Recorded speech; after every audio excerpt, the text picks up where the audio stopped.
The other good thing is that the formats of these various forums vary from time to time, so that keeps me on my toes. And I have been known to talk for a spell, so 15 minutes is a good amount of time. I hope I won't take up all of that, because I think the most important part of the morning is, or the afternoon, is your questions and you getting to know us a little bit better. There's some biographical information on the chamber flyer on the table, so I won't go into that. And I want to express gratitude to the chamber for having both of us here, because you need to know as much as you can know about the people that you're going to hire to be a part of the Board of County Commissioners for the next 4 years. And I'm finishing up, as you know, my first term, and I am a candidate for re-election, and I covet your vote and your support. And I want to say that up front just so I don't forget to say it on the back end. 3 things, 3 points. I think there's some law someplace that says a candidate must have 3 points. So my 3 are leadership experience,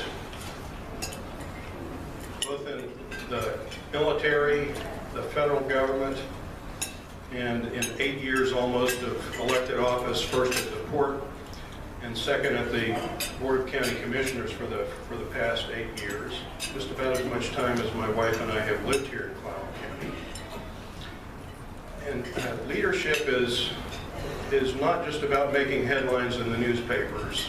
Leadership is about values, principles, and results. Leadership always has object or an objective in mind. Second thing I want to talk about is stress and focus on Clallam County's economy and the number of good paying jobs here. If you look at the statistics, as I do, I'm a bit of a numbers nerd. Jim Jones and I try to outdo each other on analyzing whatever particular problem that we're faced with, either a budget problem or whatever. The median age in our county continues to creep up. The number of people with a paycheck and the number of people looking for a paycheck continues to go down slowly. There are some good signs and very healthy signs. We see sales tax collections both in the county government and in the Clallam Transit Board, on which I sit as a member, going up over the last several years. So that means there is, at least in terms of taxable events, sales taxable events, there's a growing number of those, or a growing value of those over the last several years, and that's a very good thing, because that means somebody is making some money because they're collecting those taxes. There are also kind of clouds that we've seen. There are 4 lumber mills, sawmills, that have closed over the last year or so, let's say. And so there is a definite need to focus on the natural resource, particularly the forest products industry segment of our economy. That's what I have done for the last 8 years. On any and all things that increase median household income, per capita income, however you want to measure that, whichever statistic you prefer, in order to keep our kids here, the ones that want to stay here, raise a family, buy a family asset such as a house, and raise their kids here and send them to school here. That's the overall objective that I've been striving for. Government has a role in that, of course, but government doesn't create an economy. An economy is organic in nature, given the system of American private enterprise. People with good ideas get financing for them, start a business, grow a business, hire more people. They get good ideas, split off, form their businesses. That's the way that the American economy has functioned from the very beginning in the 1600s. People came here looking for opportunity, and people come here today looking for opportunity. And Clallam County citizens are no different. We look for that opportunity here as well. The piece that government plays is to facilitate that and to stay out of the way as much as possible. So that's that has been my focus for the last 8 years, and if you hire me again as a county commissioner, that will continue to be my focus.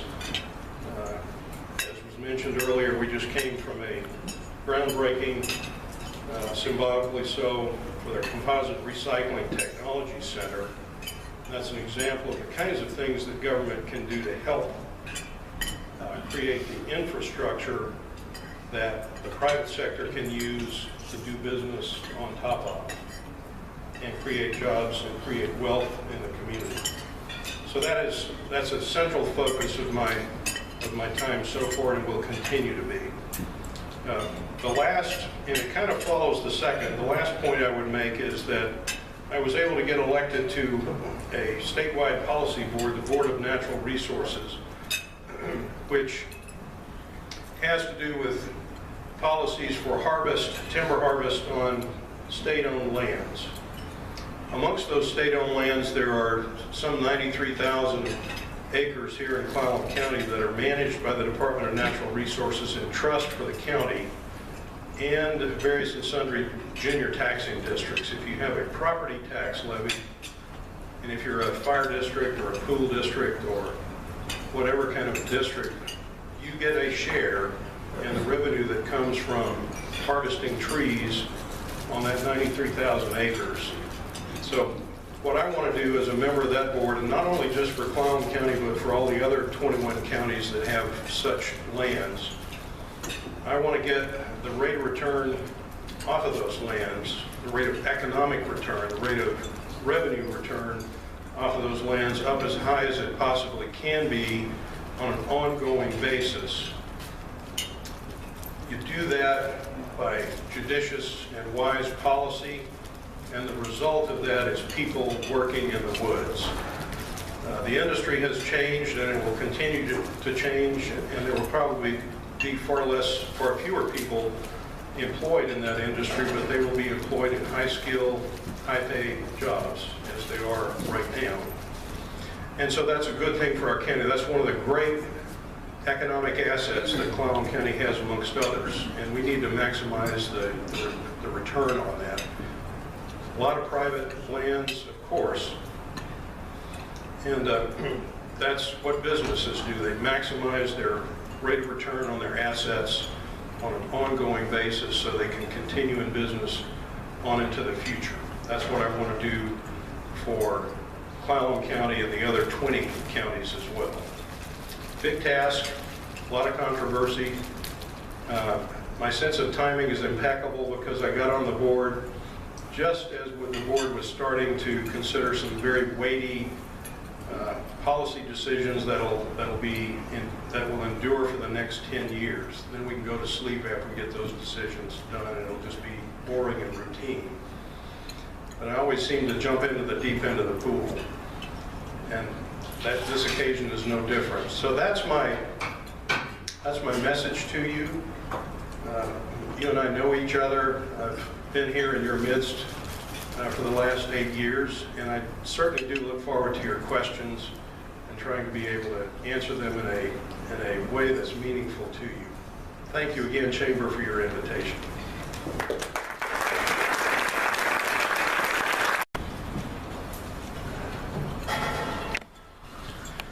Hello, everybody. My name is Mark Ozias. I'm thrilled to be here today as a candidate for Clallam County Commissioner. And as Jim, I also appreciate the unusual format. So many of the organizations have a very similar way of doing things, and it's nice to have a few extra minutes. So thank you for the invite to be here.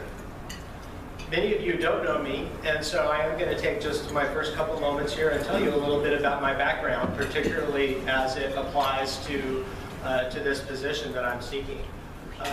After graduating from college, I had about 12 years worth of work in the nonprofit world, nonprofit management, nonprofit fund development. The highlights of that part of my career We're working as Director of Planned Giving for Virginia Mason Health System. That actually provided my introduction to the peninsula back in the mid-90s. Many of you probably remember Virginia Mason used to have clinics out here. Remember not very fondly when they left. But for me, that was a fantastic way to be introduced to the peninsula all those years ago. Also, I served for a period of time as lead partner in a group called Social Venture Partners. This was a groundbreaking philanthropy organization that worked to take some of the tenets of venture capitalism and turn those toward philanthropy. And that experience provided me with my first grounding in both the challenges and the power of collaboration and collaborative leadership. About 10 years ago, a little over 10 years ago, my wife and I moved to the Sequim area to open a business. And in the last 10 years, we've owned 2 independent businesses. The first was a wholesale and retail plant and produce business. We were most well known for the Red Rooster Grocery, which was a small retail in downtown Sequim. We were open for just shy of 5 years. And our specialty at the Red Rooster Grocery was promoting and selling local food products. And although our store was small, we actively circulated hundreds of thousands of dollars through the local food economy during the years that we were open. And as a business owner, I understand very much, or as a former business owner, I understand very much both the challenges that business owners face here in the peninsula, but more so than that, the possibilities and the power that local businesses have to transform our community. And that's what I'm really excited about. I currently serve as Executive Director of the Sequim Food Bank and am pleased to be back in the nonprofit world after a 10-year break. So when I'm out campaigning, people often ask me 2 questions. One of them is, well, what does the county commissioner do? And I try and explain that in 2 different ways. One is, well, the county commissioner is to serve as both the executive and the legislative branch of county government, and they're in charge of the budget. And that's true. And being in charge of the budget means ensuring that there's sufficient revenue coming in to meet all of our obligations, and it also means setting priorities. But the other way that I describe the job of county commissioner is it's a job of our county commissioners to live up to and find ways to put into action our county's values. Our citizens have enumerated a number of values that they expect our leaders to uphold. They're words and concepts such as cooperation, accountability, collaboration, partnership, customer service. And as a nonprofit professional, I think in terms of values and how to apply values to real life. And so I think that's really the better way to look at the job of county commissioner. Next, people say, well, why on earth would you want to run for a position like that? And after telling them that I'm a glutton for punishment, that I enjoy doing things the hard way, I usually say, you know, well, for a couple of pretty specific reasons. One, I'm concerned about our county budget. I'm concerned about the financial future of our county. My opponent is running on his support and enthusiasm for a cut in the county's portion of our sales tax. And while I think that that might make a good election year slogan, I question whether that really has a positive impact in terms of business and personal economics around the county. It's a pretty dilute impact on any individual person, but it puts a significant hole in the county budget. And I am happy to see that sales tax receipts are coming in stronger than anticipated. The economy is turning around. That's really good news. But we're still looking at a budget deficit for 2016, at least according to the last projections I've seen. And we're looking at, that doesn't even include over $2 million worth of additional requests from department heads that we're expecting. So I'm a little concerned about the future of our county's financial state. I'm also don't believe that my opponent and that our leaders in general are doing a good enough job living up to the values that we expect and that we have asked them to uphold. For example, my opponent is on record as when referring to how to cajole the Department of Energy along, excuse me, the Department of Ecology along to achieve some changes and to the Dungeness water rule as motivating them by pulling out the cattle prod. And you know, that's one way to look at things, but to me, that's not indicative of a very collaborative type of engagement. My opponent recently appointed a friend as a pro tem commissioner to take a vote, a specific vote on a partisan issue. You know, when I look at doing something like that, I don't really see how that's being very accountable to the citizens of the county. At least from my perspective, it's not. My opponent has led the charge to find a legal solution to the dispute that the Board of Commissioners had with the treasurer over the past number of months, when given multiple options for avoiding that. You know, I look at that and I don't find that to be very cooperative behavior. So I'm concerned that our leaders are not living up to the values that we expect them to uphold. I'm running for commissioner because I think I can do a better job, pure and simple. I have a D after my name, but I consider myself a pragmatist, not a partisan, and that is how I conduct myself. I'm a collaborative leader, and I believe that collaborative leadership achieves better results, and I'll give you just one example. I mentioned water earlier. I think water and the availability of access to water is probably the most significant long-term strategic issue for the county. First, we need to acknowledge that there might be a problem with having enough water in the future. We're expecting that due to the impacts of global climate change, there's going to be less snowpack. We're going to have warmer winters. We're hoping more people move to the peninsula. So when you put those factors together, we've got a limited resource. It's likely to be more limited in the future, and we've got more people coming. To me, that means we need to be thinking pretty specifically about that and planning for that future. I don't think it's enough to say and to believe that Mother Nature will provide, because she always has. I don't think it's enough to look at what trends may or may not have been in the past and say that it's just going to be like that from here on out. We don't know what the future is going to hold, but we should be planning for it. I met not long ago with Mike Gallagher from the Department of Ecology, who's primarily in charge of fixing the inconsistency in the Dungeness water rule that's causing so much trouble on the eastern end of the county, and asked him, well, where's the leverage? What can we do to actually make some progress here? It may go to court, and if that's the way that it ends up, then once again, a judge, someone not here in Clallam County, will be deciding. But I don't think that's the best approach. I think that what we need to do is get the Department of Ecology around the table. I think we need to get the Washington Water Trust around the table. I know Amanda Cronin, who is the representative from the Water Trust who's engaged in this issue. 2 minutes. 2 minutes? All right, thank you. And I know the other partners as well. And sitting down, working together, achieving a solution, staying out of court is the way to make progress. My main priority as commissioner is building a local vibrant economy. And I think we need to take a look at that from a lot of different perspectives. We need to think more broadly than just reorganizing the EDC. We need to look at other economic development engines in the county, like the WSU extension and restoring their funding. We need to focus on issues that aren't traditionally associated with economic development, like community health.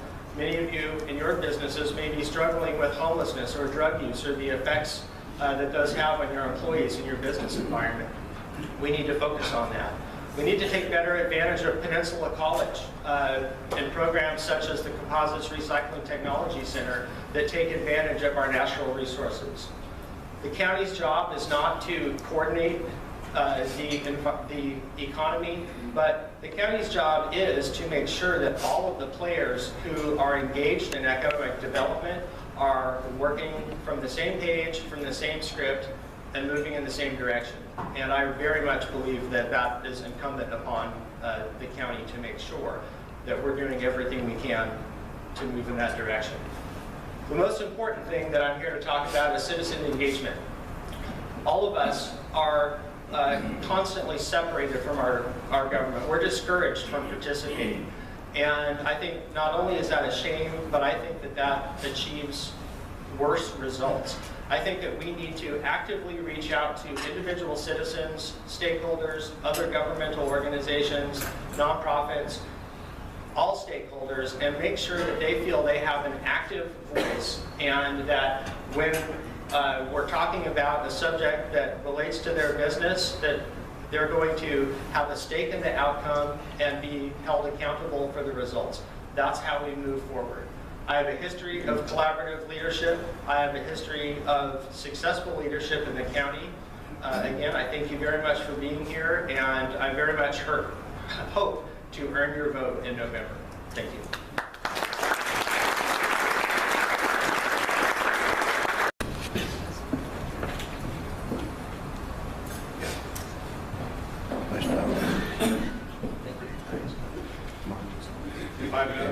I'll take less. Let me just, there's so much to say in so little time. But two things. Number one, the county's general fund budget, the thing that funds all the normal activities of county government that you think of other than roads, is certainly not in deficit. That was an unfortunate headline, and I will take this opportunity to fire an arrow at the two publishers, and I do that with some trepidation because that's a dangerous thing to do. But the preliminary budget, which is the first stage of the county's budget, always is consumptive of revenue, or reserves, because the first stage of the budget is always what you did last year priced in next year's dollars. So that's just the way it works. So now the job of the county commissioners starts. Figure out how to hone that number and get the budget into balance, which we are required to do by county ordinance, county charter, state law, and the state constitution. So it always looks terrible when you start, and then the commissioners do their job and get the budget and the priorities set the way they need to be for the next year. So take heart that we will do our jobs, and you'll have a county government that functions in 2016. The second major point is with respect to the science behind climate change. And the climate does change, there's no doubt about that. There is a climate and it does change. But let me read a couple of sentences from the 2013 Physical Science Report by the Intergovernmental Panel on Climate Change. That's the UN body that takes scientists all over the world and tries to distill what their understanding of the actual things that are happening on a global scale. The policymakers, the governments, are the ones that write the recommendations. Central fact. The climate change report from the UN body was written by policymakers, not scientists. Policymakers always have an agenda. But here's what the scientists say about their work. And this is found on page 743. And I'll just read a couple of sentences. This is with respect to the models that predict surface temperatures in the future. Most simulations of the historical period do not reproduce the observed reduction in global mean surface warming trends over the last 10 to 15 years. And the second sentence is, most, though not all, models overestimate the observed warming trend in the tropical troposphere over the last 30 years and tend to underestimate the long-term lower stratospheric cooling trend. So in plain English, that means the surface temperature models don't work as far as their predictive ability as against observed climate information, observed temperature data over the last 10, 15 years or so. So how can we plan with any certainty if the scientists say that their models don't work about the central issue with this thing called climate change or global warming, whichever you prefer? So, yes, it is wise to think ahead, but it is wisest to use data and not conjecture.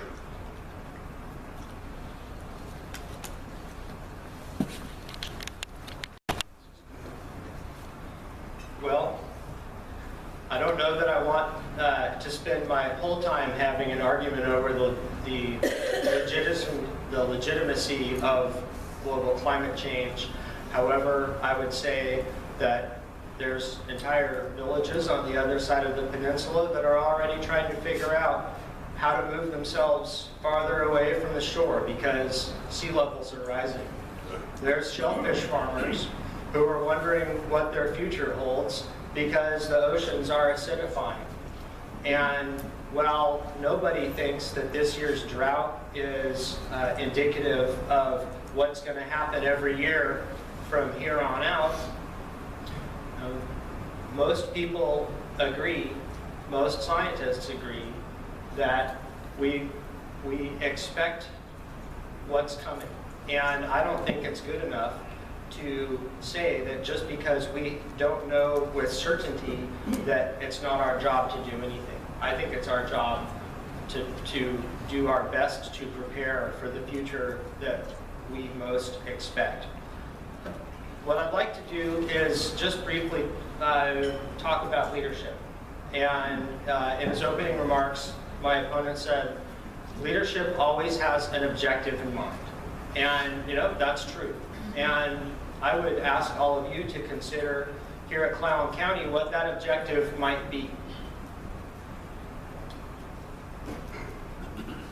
My opponent has a long career as a captain of a Coast Guard ship. And for that, we owe you a debt of gratitude. And I would posit that that type of work requires a certain type of leader. It requires a leader who knows what that objective is and who does what it takes in order to get the job done. You've got a crew of junior officers and other people whose job it is to take orders. Your job is to provide the leadership necessary to get to that goal, to get to the objective. I don't think the county works like that, or at least I don't think it works very well like that. When you're a county commissioner, you're one of 3 commissioners. You're a group of 3 commissioners among a larger group of elected officials.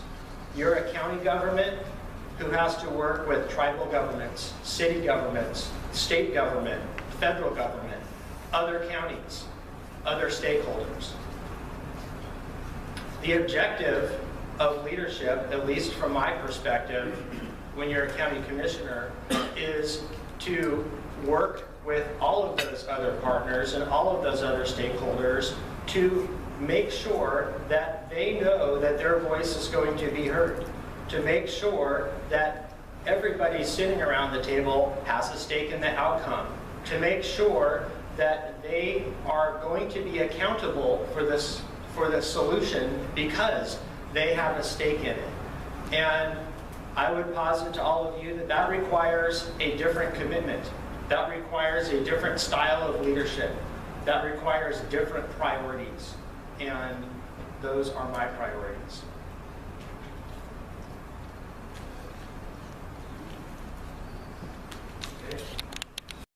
Charlie has another microphone out there. Yeah.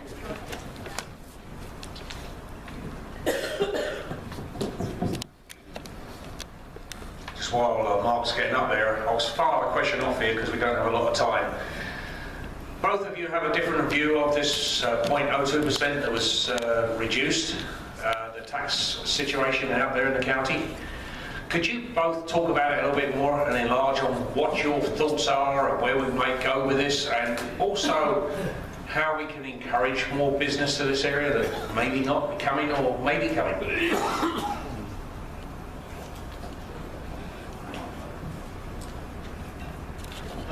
Well, again, I don't believe that that sales tax cut was effective. It may have put a few cents or even a few dollars in the pocket of any individual citizen of the county.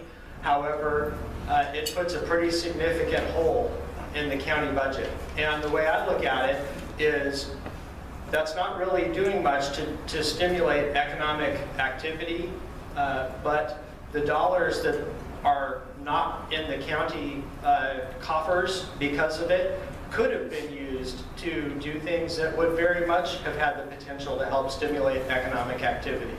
I mentioned briefly earlier the county's portion of funding for the WSU Extension Office, which is about half of what it was a few years ago. They have an economic development portion of their mission that they're not really able to carry out.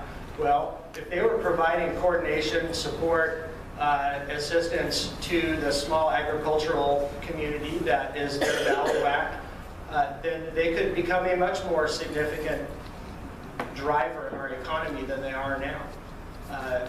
If some of those dollars were targeted toward increasing funding for some community health challenges, or working with the city of Port Angeles, where many of those are centered, then we might be helping to create a more positive physical day-to-day environment. If we were working more closely with Peninsula College, perhaps we could use some of those funds to target more programs that provide job training for the types of jobs that we are looking for the county's future. So I look at it as strategic investments that we could have made, but now aren't able to. Around $1 million is not a trivial amount of money in my book to leave in family budgets or in individual citizens. That money is theirs, and I believe that any government, county government in particular, should only burden the economy to the extent necessary for an effective government to do the kinds of things that county government is legally authorized to do. There are many, many things that the county government is not legally authorized to do. And so fundamentally, I take a non-redistributionist point of view in complying with the law and doing the kinds of things that county government does. I think choices are always best left in individual citizens' hands to do with their money as they see fit. And I dare say that 0.2 of a penny might be a little bit better rate of return than you can get on a money market instrument in any of our local banks. That's courtesy of the Federal Reserve System because they've set interest rates so low. So savers are penalized.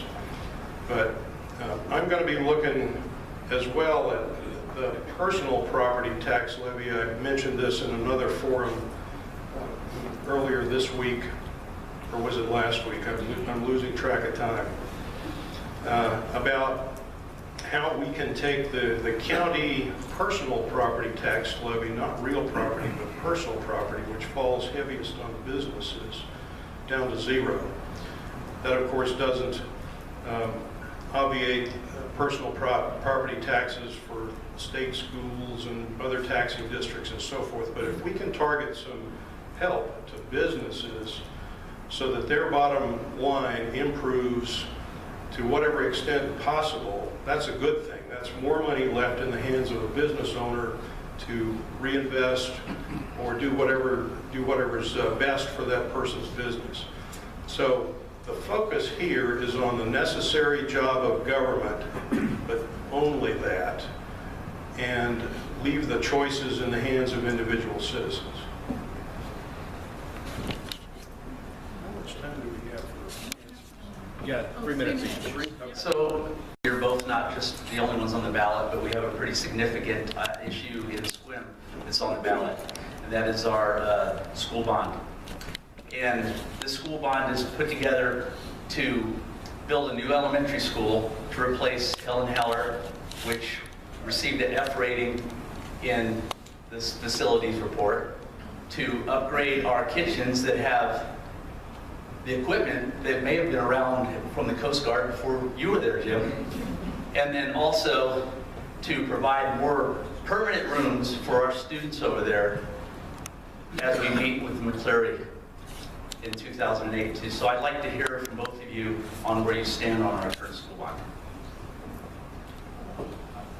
I am fully supportive of the SWIM school bond, and as a matter of fact, while the county doesn't have much impact over how our schools are going to be funded, as a county commissioner, I believe that you do have a bully pulpit, and I believe that with regard to education and supporting our schools and actively supporting those school bond issues, that that's a pretty appropriate place to use it.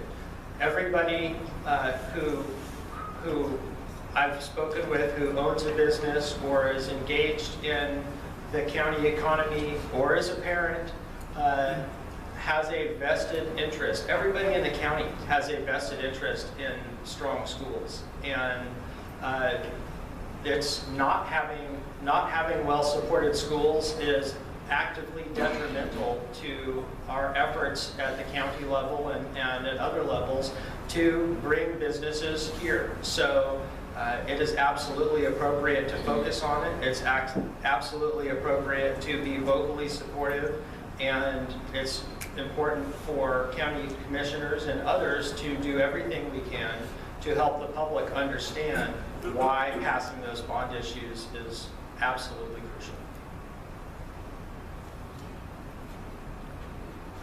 I do believe that we need to provide the appropriate dollars for our school facilities and for teachers and textbooks.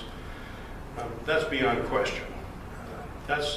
That's what we do as a society to keep our society ongoing, educate our younger folks. The people in the SWIM school district have made it pretty evident, both for the SARC 2 tax levies and for 2 school bond levies in prior years, over the last couple of years, that they're really not interested in tax levies. The SARC levy and the school bond levy, the last attempt came close to the 60% threshold. So it is beyond dispute that there are some facility needs in the SWIM school district and the Port Angeles school district as well. I don't think there's too much question of that. The question is, what's the appropriate amount of tax burden on the community to solve those facility problems? In really, really practical terms, Brandino, and I wish I could be there tomorrow night. I've got a thing that prevents me from being at the meeting tomorrow night at SWIM. I need to understand personally how running the same play is going to work this time when it didn't last time. That's a question in my mind. We cannot afford another levy failure. That's a headline that we all don't need to see. Because businesses look at that. Folks that want to relocate to our county look at that. Those headlines are not read by just folks here in the county. They're read by people all over the country and perhaps even the world. So whatever we do, we need to make sure that we're successful in providing for the essential facility needs. So I'm really interested in hearing how running that play is going to be successful this time, because I do support the capital needs of any of our school districts in Clallam County.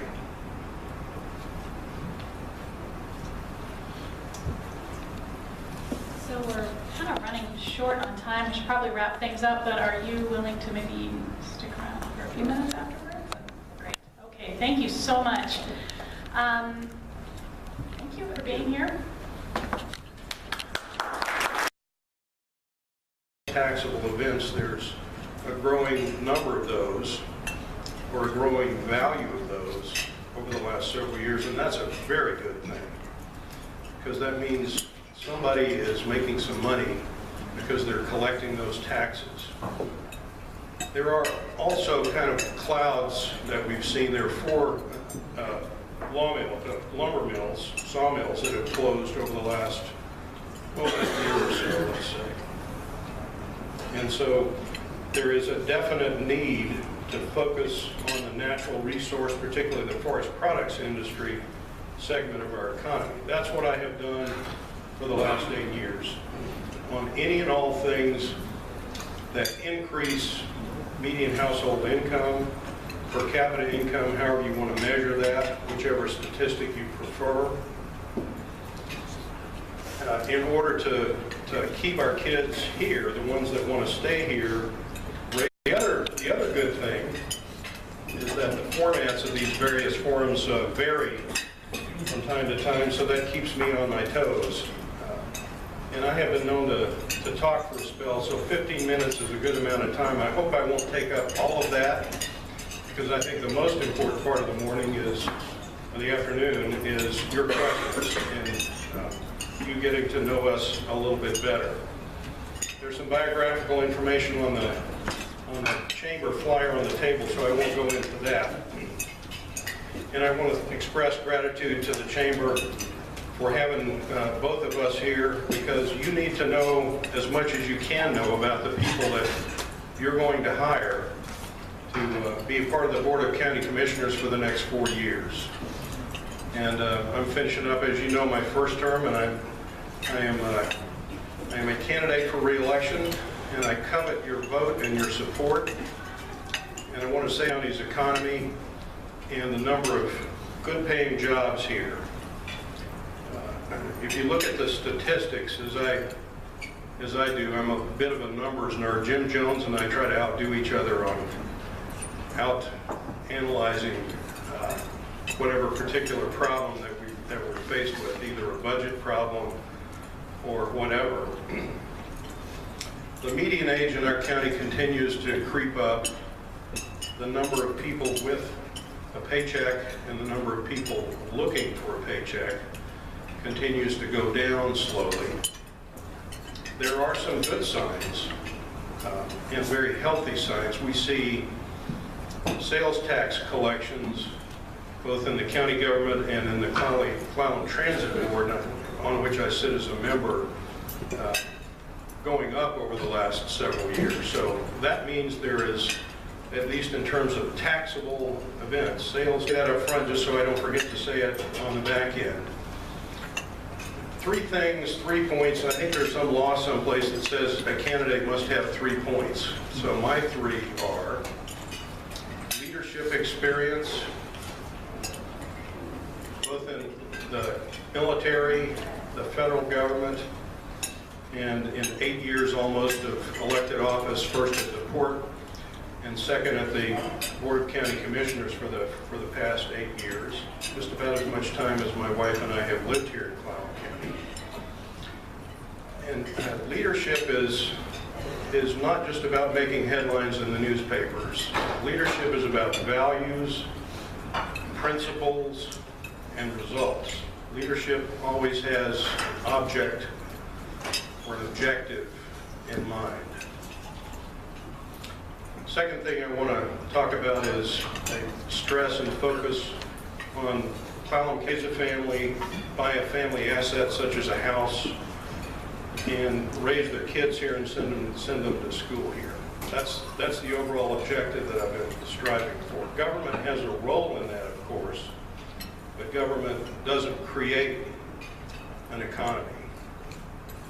An economy is organic in nature, in the system of American private enterprise.